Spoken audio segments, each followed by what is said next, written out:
श्री शिवाय नमस्तुभ्यम। हर हर महादेव। 26 मई 2025 को है सोमवती अमावस्या। सोमवती अमावस्या आ रही है। सोमवती अमावस्या में पंडित प्रदीप जी मिश्रा ने विधान बताए हैं करने के लिए। उनकी पुरानी कथाओं से सुनकर बहुत अच्छे से समझाने का प्रयास करूंगी। सोमवती अमावस्या पर 5 विधान बताए हैं, 5 उपाय बताए हैं। उनमें से उपाय नंबर 1 जो कि है घर में बहुत कलह रहता है, पति पत्नी के आपस में टकरार हो रही है, उसके लिए। उपाय नंबर 2 यदि कोई आपका धन लेकर चला गया है और वो वापस नहीं दे रहा है, उसके लिए विधान। उपाय नंबर 3 जिन बच्चों का लड़का लड़की का विवाह संबंध पक्का नहीं हो रहा है, उनके लिए। उपाय नंबर 4 अगर रोग होते, शुगर, बीपी, घुटनों में दर्द, कमर में दर्द, यहाँ तक कि कैंसर जैसी बीमारी भी हो, जीवन में बहुत कष्ट चल रहा है, उसके लिए। उपाय नंबर 5 जो है बच्चों के लिए, पढ़ाई के लिए। अगर कोई बच्चा पढ़ाई में कमज़ोर है या कोई एग्ज़ाम में बैठ रहा है और निकल ही नहीं पा रहा है, कोई इंटरव्यू में नहीं निकल पा रहा है, उसके लिए। विधान को विस्तार से जानने के पहले आप सबसे निवेदन, चैनल में नए हैं तो चैनल को लाइक, शेयर और सब्सक्राइब करें और कमेंट में हर हर महादेव अवश्य लिखें। आप जानते हैं उपायों के बारे में विस्तार में, कैसे करना है और किस चीज़ के लिए करना है। उपाय नंबर 1 जिस पति पत्नी में आपस में टकरार चलती हो, यहाँ तक कि बात अदालत तक पहुँच गई हो, जिस घर में शांति नहीं रह रही हो, आपस में कलह मचा हो, ऐसा हो गया हो, मन में तनाव बढ़ गया है, ये संबंध टूट जाएगा। तो सोमवती अमावस्या के दिन पीपल वृक्ष के नीचे, जहाँ पीपल की पूजा करके उसमें कुमकुम सिंदूर अर्पण करके कच्चे सूत से 7 परिक्रमा करें। 7 लगाओ तो 7, वैसे तो 108 परिक्रमा करोगे तो आपके जीवन में सुखता आएगी। 108 परिक्रमा आप दाने से लगाएं, कलौंजी से या हल्दी की गांठ, किसी भी 108 वस्तु से लगानी है।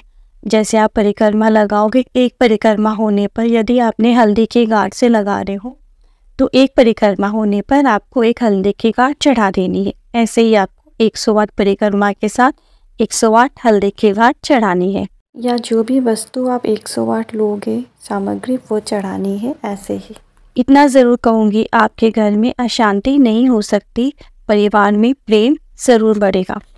अब बढ़ते हैं उपाय नंबर 2। यदि कोई पैसा खाकर चला गया है, बहुत बार मांग लिया, निवेदन कर लिया, पर पैसा वापस दे ही नहीं रहा है, तो काली तिल्ली को पानी में गला दीजिए।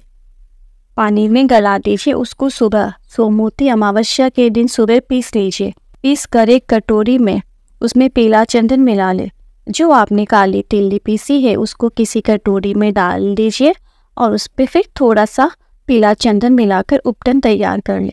पर हाँ, ध्यान रहे, जो आप काली तिल्ली पीसोगे वो आपको किसी भी इलेक्ट्रॉनिक के वस्तु में नहीं पीसना है, यानी कि मिक्सी ग्राइंडर में नहीं, आपको वो हाथ से करना है। जैसे कि आप बेलन से कर सकते हैं या किसी भी वस्तु से, पर इलेक्ट्रॉनिक वस्तु का यूज़ नहीं करना है।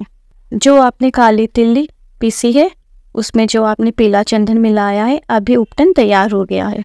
और अब आपको 1 लोटा जल और 1 लोटा कच्चा दूध, जी हाँ, आपको इसके लिए 2 कलश चाहिए, जिसमें एक में आपको कच्चा दूध लेना है और एक में आपको जल भरना है।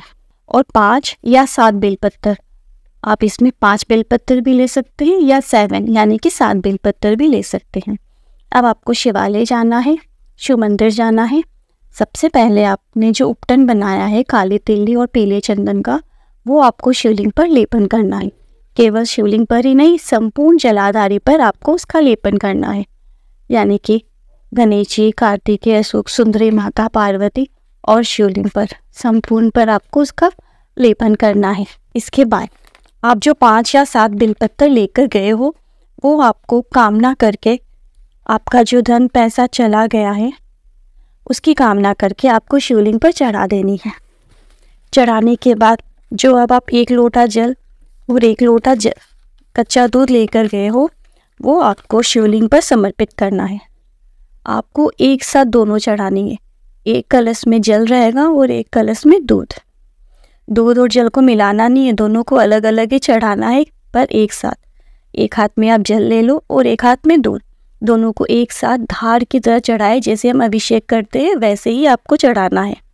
इसके बाद आपको बाबा से विनती करनी है कि जिस व्यक्ति ने हमारा धन खाया है, पैसा रख लिया है, कोई लेकर चला गया है या कोई काम हो गया हो, वो धन नहीं आ रहा है, धन नहीं मिल रहा है, तो बाबा से विनती करें। मुझे पूरी उम्मीद है सोमवती अमावस्या इस बार जो कर रहे हो, अगली सोमवती अमावस्या जब आएगी आप इतने प्रसन्न चिन्ह में आप वापस ही पूजन करेंगे और पूरे परिवार के साथ करेंगे। जब आपका धन आ जाएगा, वैभव आ जाएगा। आप लिख के रखना और ये वीडियो भी ज़रूर सेव कर लेना, ताकि जब अगली सोमवती अमावस्या आए तो आप ये विधान फिर से कर सकते हैं। बढ़ते हैं उपाय नंबर 3 की तरफ। जिस लड़का या लड़की का विवाह संबंध पक्का नहीं हो रहा है उसके लिए, जिस लड़का या लड़की का विवाह संबंध नहीं हो रहा है उन्हें खुद ये विधान करना है। सोमवती अमावस्या के दिन पीपल वृक्ष की परिक्रमा करनी है 108। अगर 108 ना सके तो 7 परिक्रमा करे। पूजन करे, घी का दीपक गोल बत्ती का प्रज्वलित करे, आनंद में पीपल देव का पूजन करे। ऐसा करने से सोमवती अमावस्या के दिन पीपल वृक्ष की पूजा करने से कन्या या वर का विवाह संबंध जल्दी पक्का हो जाता है। अब बढ़ते हैं उपाय नंबर 4। जिस व्यक्ति को रोग बहुत हो गया है, शुगर हो, बीपी हो या घुटने में दर्द हो या कमर में दर्द हो, बहुत कष्ट का जीवन निकल रहा है, यहाँ तक कि अगर कैंसर जैसी बीमारी भी आपको है तो ये सोमवती अमावस्या को आप छोड़ना मत। आपको एक कलश जल लेना है और उसमें थोड़ा पीला चंदन मिला लेना है और उसमें फिर थोड़ी सी काली मिर्च पीस लेनी है, यानी कि काली मिर्च का पाउडर आपको डालना है, पीसी हुई काली मिर्च डालनी है और 7 बेलपत्र डालना है और 7 वृक्ष के पत्ते, किसी भी वृक्ष के पत्ते आप 7 ले सकते हो और उसमें डाल दीजिए। आपको एक कलश जल लेना है, उसमें थोड़ा सा पीला चंदन, थोड़ी सी पीसी हुई काली मिर्च, 7 बेलपत्र और 7 किसी भी वृक्ष के पत्ते डाल लेना है। ये सब कुछ आपको कलश में जो जल डाले हो उसी में डालना है। अब इस कलश को आपको पूरे घर में घुमाना है और फिर जो व्यक्ति बीमार है उसका स्पर्श करवाना है कलश पर। फिर अब वो जल ले जाकर आपको शिवलिंग पर चढ़ा देना है। उसमें से थोड़ा सा जल बचा ले। आप जो सामग्री कलश के अंदर डाले हो वो तो पूरी चढ़ा देनी है, लेकिन जो जल रहेगा उसको थोड़ा सा बचा लेना है। जो थोड़ा सा जल बचाओगे, अब उस जल को आपको शंकर मंदिर की चौखट पर, या तो आप राइट साइड कर सकते हो या लेफ्ट साइड, कहीं पर भी आप चढ़ा सकते हो, दहलीज पर, शंकर मंदिर की दहली पर दाएं साइड या बाएं साइड आपको चढ़ा देना है जो लोटे में बचा हुआ जल है। चढ़ाने के बाद जो आपने जल चढ़ाया है दहलीज पर, वो जल को आपको झेलना है, यानी कि थोड़ा सा आपको वो जल लेकर अपने घर पर आना है, या तो आप किसी चम्मच से उठा ले और घर पर लेकर आए। और जो व्यक्ति बीमार है उसके ऊपर आपको 3 बार छिटा देना है, 3 बार छिटकना है। जैसे हम भगवान का जल लाके अपने घर में छिटकते हैं ना, वैसे आपको केवल 3 बार छिटकना है। एक बार सुबह छिटकना है, फिर दोपहर को और फिर शाम को, यानी कि फर्स्ट आप मॉर्निंग में, सेकेंड आपको आफ्टरनून में और थर्ड आपको इवनिंग में छिटकना है। उसके बाद आपको शाम को बाबा विश्वनाथ से प्रार्थना करनी है और शाम को घर के बाहर एक घी का दीपक प्रज्वलित करना है। सोमवती अमावस्या रोग मुक्ति करेगी। अब बढ़ते हैं उपाय नंबर 5। जो बच्चे पढ़ने में कमज़ोर है या विद्या के लिए, विद्या अध्ययन में कमज़ोर है या किसी एग्ज़ाम में बैठ रहे हैं, गवर्नमेंट की एग्ज़ाम में बैठ रहे हैं, या बच्चे उस एग्ज़ाम में पास नहीं हो रहे हैं, निकल नहीं पा रहे हैं, या कोई नौकरी टीचिंग के लिए अप्लाई कर रहे हैं, या कुछ भी एग्ज़ाम्स के लिए वो अप्लाई कर रहे हैं गवर्नमेंट एग्ज़ाम के लिए, या किसी भी परीक्षा के लिए, स्कूलिंग, कॉलेज या फर्दर स्टडीज़ के लिए, तो ये विधान उनको सोमवती अमावस्या के दिन आपको 2 स्वस्तिक बनाने हैं कुमकुम के। जी हाँ, 2 स्वस्तिक कुमकुम के बनाने हैं। पहले सबसे स्वस्तिक आपको पीपल के वृक्ष पे बनाना है, पीपल पेड़ पर बनाना है। उसके बाद आपको वहीं पर ज़मीन पर एक दीपक प्रज्वलित करना है, गोल बत्ती का, घी का दीपक। ये विधान करने के बाद आपको दोपहर से लेकर शाम तक कभी भी शिव मंदिर में जाना है और शिव मंदिर की चौखट पर आपको एक स्वास्तिक बनाना है।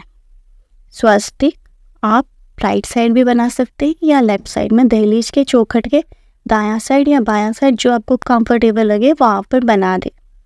स्वास्तिक कुमकुम का ही बनेगा। इसके बाद आपको उसमें एक घी का दीपक प्रज्वलित करना है, लेकिन 2 बत्ती लगेगी, लंबी बत्ती। दीपक एक होगा, लंबी बत्ती 2 लगेगी। आपको 2 बत्ती अलग अलग लंबी बना लेनी है। उसके बाद उस दीपक बत्ती को आपस में जॉइन करना है, घी डालना है उस दिए में, और जहाँ आपने स्वास्तिक बनाया है उसके ऊपर दीप रखकर प्रज्वलित कर देना है। जो शंकर मंदिर की चौखट पे दीपक लगेगा, स्वस्तिक बनेगा, वो दोपहर से लेकर शाम के बीच में, और पीपल वृक्ष के नीचे जो स्वस्तिक और दीपक का विधान है वो आपको सुबह करना है। शंकर मंदिर में जो दीपक लगाओगे, उस जो दीपक लंबी बत्ती का होगा उसका मुख आप अपनी ओर रखें। उसके बाद भगवान जी के मंदिर के चौखट पर प्रणाम करके, निवेदन करके, नमन करके आप आइए, आपके जीवन में सफलता प्राप्त होगी। और जिस कोचिंग के लिए बैठ रहे हो, जिस एग्ज़ाम के लिए बैठ रहे हो, आपको उसमें सफलता निश्चित ही प्राप्त होगी। ये था हमारा सोमवती अमावस्या के विधान का उपाय, जो पंडित प्रदीप जी मिश्रा ने अपनी पुरानी कथाओं में बताया। ये उपाय गुरुजी पंडित प्रदीप जी मिश्रा द्वारा बताया गया है। अगर ये वीडियो आपको हेल्पफुल लगी है या थोड़ा बहुत भी आपको इन्फॉर्मेशन मिली है, आने वाले और जो भी वीडियो होंगे और भी ज़्यादा पावरफुल होंगे, क्योंकि मैं और भी ज़्यादा मेहनत करूँगी। तो आप भी मुझे सब्सक्राइब कर ले, बिकॉज आपके सब्सक्राइब मुझे बहुत मोटिवेट करेंगे और अगले वीडियो इससे भी ज़्यादा ज़बरदस्त बनेंगे।